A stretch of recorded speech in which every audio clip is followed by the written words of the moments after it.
Since its enactment in 1964, the Land and Water Conservation Fund has supported the protection of public lands and waters and voluntary conservation on private lands.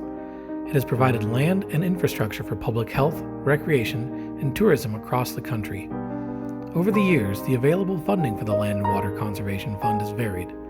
These inconsistencies in funding have led to difficulties in the planning process for the protection and maintenance of our public lands.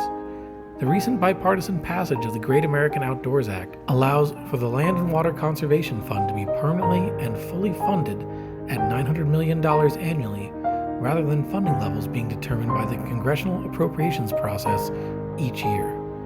It also authorizes up to $9.5 billion in non-taxpayer monies to address priority repairs in national parks and other public lands. Colorado Canyons Association would like to thank the Colorado Congressional Delegation and everyone who worked to pass the Great American Outdoors Act.